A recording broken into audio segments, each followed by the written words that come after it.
বলে তোমার যে চেহারা আর তোমার এই ক্ষুদ্র জ্ঞানে ত্রুটি ধরা সম্ভব না, বড় বড় জ্ঞানী লোক ফেল হয়ে গেছে, তুমি চলে যাইতে পারো। বলে কেন, তোমাদের ঘোষণার মধ্যে আসেনি যে ফকির, দরবেশ, ভিক্ষুক এরা গবেষণার মধ্যে থাকতে পারবে না,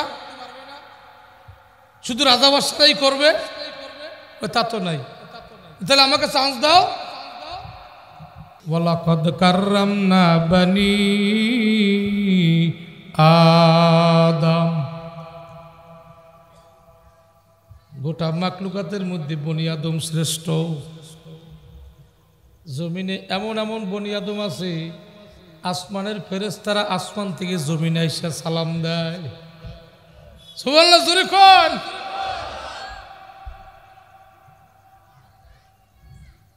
আবার এই বনি আদমের মধ্যে আল্লাহ একজন মানুষ বানাইছে শ্রেষ্ঠ, যার স্থান আল্লাহর পরের স্থান, আল্লাহর পরে যার মর্যাদা দ্বিতীয় আর কেউ নাই, সেই মানুষটাই হলো আমাদের নবী। সুবহানাল্লাহ কি বলা যাবে? আরো জোরে।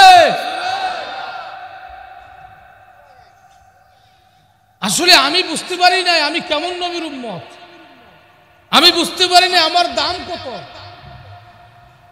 যদি বুঝতেই পারতাম তাহলে অন্য দেশের কথা বাদ, বাংলাদেশে আলেম ওলামা, ইসলামিক দলগুলো, হক্কানি ওলামা একরামদের এই দেশে ইসলাম কায়েম করার জন্য এত যুদ্ধ, জিহাদ, আন্দোলন, ধর্মঘাট, এত প্রচেষ্টার দরকার হয় না। সবই তো মুসলমান। কথা করেন না, আওয়ামী লীগ করেন, বিএনপি করেন, যা করেন, 92% তো মুসলমান। এই 92% মুসলমান যদি জানতো যে আমি কেমন উম্মত, এত অজের দরকার হইতো না। অথচ মুসলমানের ঘরে জন্ম নিয়া নাস্তিকের লিস্টিতে নাম উঠে গেছে। কথা কর না, আছে না নাই জোরে কান। অথচ এই মুসলমান আখিরি জামানার পয়গম্বরের উম্মত, সবচেয়ে উত্তম আদর্শ, সবচেয়ে শ্রেষ্ঠ মানুষের উম্মত হইয়া আমাদের কৃষ্টি কালচার, আমাদের কাজ, আমাদের আমল, আমাদের চরিত্র, আমাদের ব্যবহার জীব জানোয়ারের চেয়ে খারাপ হয়ে গেছে।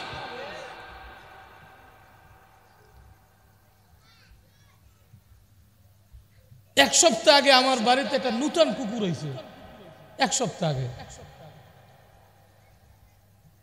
কালো কুকুরটা আসলো কোথা থেকে বলতে পারি না, এক সপ্তাহ পর্যন্ত আমার বাড়িতে আসে।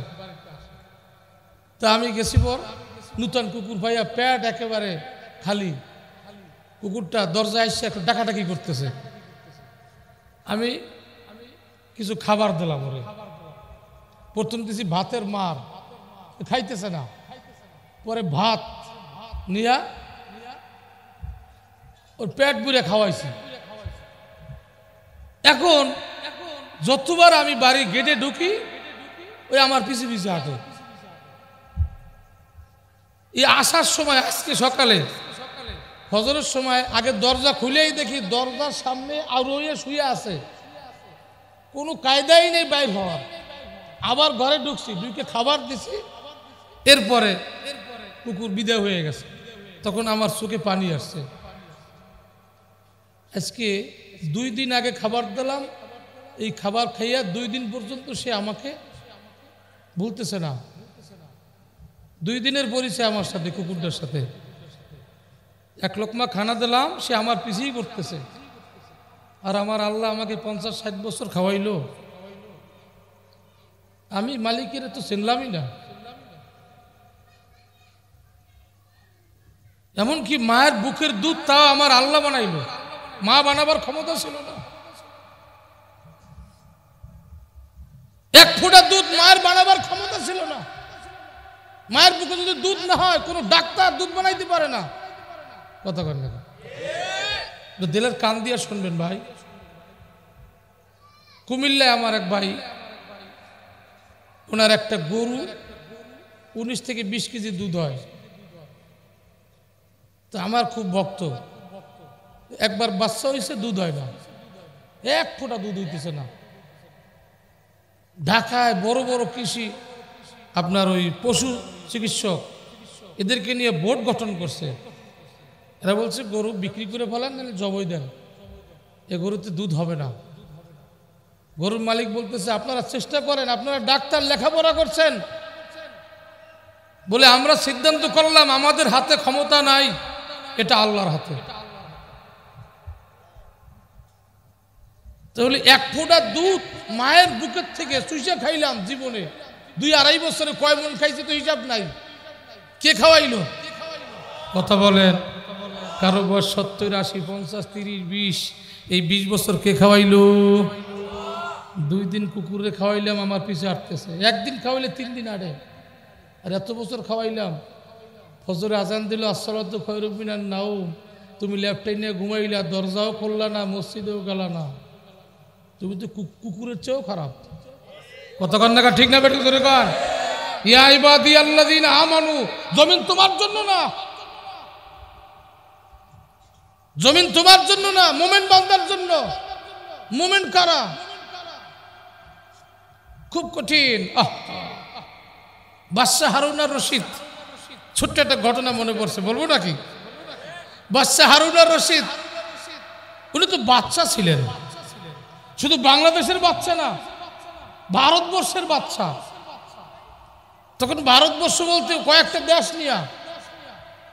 বাদশাহ হারুন আর রশিদ এত বড় বাচ্চা হইয়াও দৈনিক 100 রাকাত নফল নামাজ পড়তো। সুবহানাল্লাহ, জোর হয় না?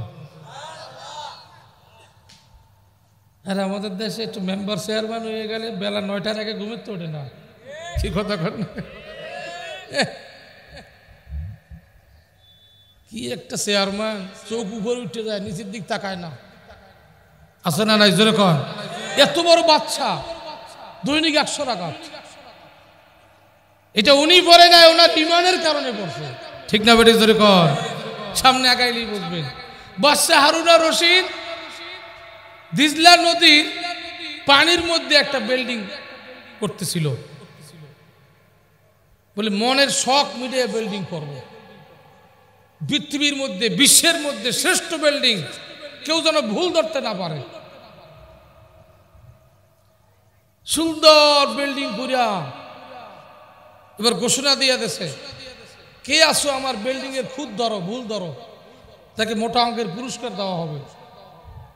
বিশ্বের বিভিন্ন রাষ্ট্রের থেকে পরিদর্শক আসছে, দেখে দেখে সবাই মন্তব্যে লিখে গেছে যে বিশ্বের মধ্যে এত সৌন্দর্যের বিল্ডিং দ্বিতীয় আর নাই। সুবহানাল্লাহ কোন? যেই আসে সে এটাকে নিখুঁত প্রমাণ করে, সুন্দর প্রমাণ করে, কিন্তু একজন আসছে, 2টা ভুল ধরছে। সেই লোকটা ভিক্ষুক বেশের মানুষ, ফকির বেশের মানুষ, জামায় তালি, চুল এলোমেলো, তেল টেল নাই চুলে, চেহারা নাদুস নুদুস। গেটে এসে দাঁড়াইছে, তুমি এখানে গিয়েছ, এখানে ভিক্ষার জায়গা না, ওইখানে যাও, এখানে একটা তদন্ত চলে। বলে সেই জন্যই তো আমি আসছি। যখন বলছে সেই জন্য আমি আসছি, দারোয়ানরা আশ্চর্য হয়ে গেছে, তাহলে এ তো আসলে ভিক্ষুক না। বলে সেই জন্য মানে তুমি কি বুঝতেছো? বলে এখানে নাকি তোমাদের বাচ্চা একটা সুন্দর ঘর করছে, কেউ নাকি তার ত্রুটি ধরতে পারে নাই, আমি ত্রুটি ধরার জন্য আসছি। বলে তোমার যে চেহারা আর তোমার এই ক্ষুদ্র জ্ঞানে ত্রুটি ধরা সম্ভব না, বড় বড় জ্ঞানী লোক ফেল হয়ে গেছে, তুমি চলে যাইতে পারো। বলে কেন, তোমাদের ঘোষণার মধ্যে আসেনি যে ফকির, দরবেশ, ভিক্ষুক এরা গবেষণার মধ্যে থাকতে পারবে না, শুধু রাজা বাদশাহই করবে? তা তো নাই। তাহলে আমাকে চান্স দাও। যাই হোক, সংক্ষেপে বলতেছি, উনি ঢুকে গেছে। আগে ঘরের বাহির দেখছে, এবার ভিতর দেখতেছে, রুমে রুমে যায় দেখতেছে। সবাই চিন্তা করছে ফকির মানুষ, সুন্দর টাইলস বিল্ডিং পাইয়া বোধহয় শুয়ে এই গেছে, আর বাইর হবে না। কয় ভাই বাইর হন, ভাই সময় দাও, আমার তো ভুল ধরতে হবে, আমি তো ভুল পাইতেছি।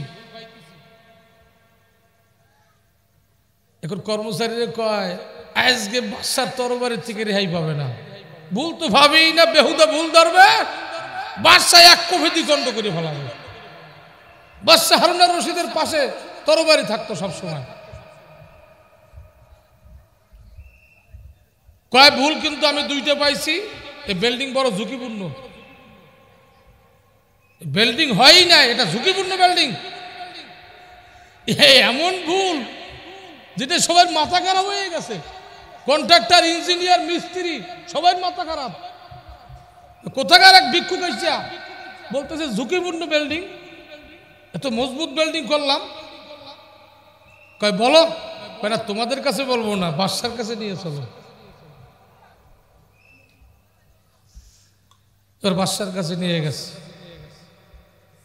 বাদশা কয় হায় রে হায়, কারে আনছো, সর্বনাশ তো। বাদশা তো বাহালুল পাগলাকে চেনে।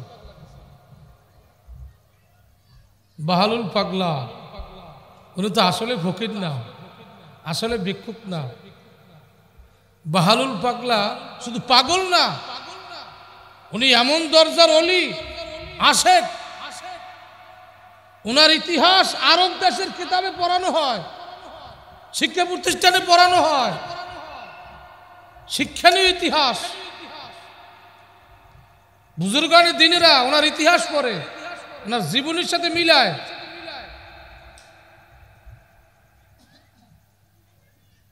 বাহালুল পাগলা একদিন হারুন আর রশিদের প্রাসাদের নিচে বিল্ডিং এর এক সাইডে বসে গান গাইতেছে। বাদশা হারুন আর রশিদ দোতলায়। দেখো তো, একটা গানের আওয়াজ আসতেছে, আমার কলিজা যেন ছিঁড়ে যাইতেছে। পাগলে পাগল ছেলে, যার মধ্যে আল্লাহর মোহাব্বতের দরদ আছে, পাশে যদি কেউ মোহাব্বতের গান গায়, ওই পাগলার সিনার মধ্যে একটা আগুন জ্বলে। দেখো তো কে আইসে, কয় বাচ্চা এই তো ওই সেই বাহালুল পাগলা। কয় আমার দোতলায় নিয়ে আসো। যে বলে ভাই আপনাকে দোতলায় ডাকে, বাদশা ডাকে। কয় আমার ওখানে যাওয়ার সময় নেই, প্রয়োজনে বাদশাকে নিচে আসতে বলো। বলে বাদশা নামদার উনি আসবে না, আপনাকে যাইতে কয়। কয় বুঝতে পারছি ও আসার লোক না, তোমরা একটা কাজ করো, একটা ক্যারিং বানাও। ও সময় তো ক্যারিং ছিল না, ইতিহাসে আসছে একটা বল বা গামলা, এটাকে ছিদ্র করে পালার মতো রশি দিয়া ওই গামলার মধ্যে বসাইয়া দোতলা ছাদেতে টাইন নিয়ে উঠেছে। টাইন নিয়ে উঠাইয়া বাদশার সামনে হাজির করছে। এখন কয় ভাই আমার একটা সঠিক জবাব দেবেন প্রশ্নের। কয় কি? আপনি আল্লাহর এত কাছে কেমনে গেলেন? আপনি যখন গান গান, আপনি যখন জিকির করেন, মনে হয় যেন আপনি জমিনে নাই, আল্লাহর কাছে চলে গেছেন। কেমনে যান?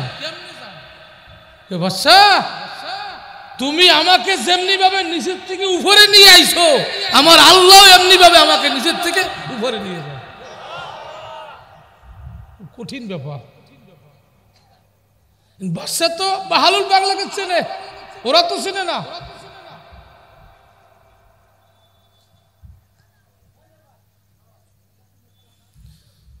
মূলত সত্যিকার মুমিন যারা, তাদেরকে সাধারণ মানুষ দেখে চিনবে না। মুমিন বান্দা যারা, বর্তমানে বাইতুল মোকাররমের খতিব, নাম শুনছেন না আপনারা? মুফতি আব্দুল মালেক সাহেব। চেহারাটা দেখেন তো, মানায়নি? কে? চেহারা দেখলে মনে হয় একটা সাধারণ মানুষ, এটা ব্যবসায়িক, দোকানদার, এরকম মনে হইতেছে। জামা, টুপি, চেহারা, সাইজ, কিন্তু বিশ্বের মধ্যে একটা সেরা আলেম। এলেমের গভীরতা কত! শুধু এলেম না, আমলও, এখলাসও দেখার কোনো। ঠিক একই অবস্থা এখানে একটা কওমি মাদ্রাসা। সত্যিকার আসল কওমি মাদ্রাসার ছাত্রদেরকে দেখলে চেনাও যায় না। তার সিনার মধ্যে কত ইলম, কত আমল, কত ইখলাস, ইমানের কত গভীরতা, চেনার কোনো সুযোগ নাই।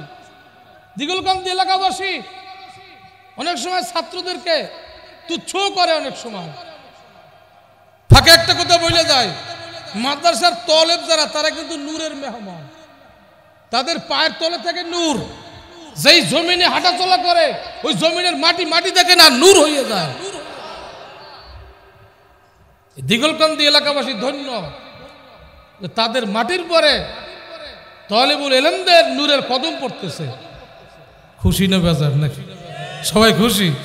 আল্লাহ কবুল করে জোরে বলেন আমিন।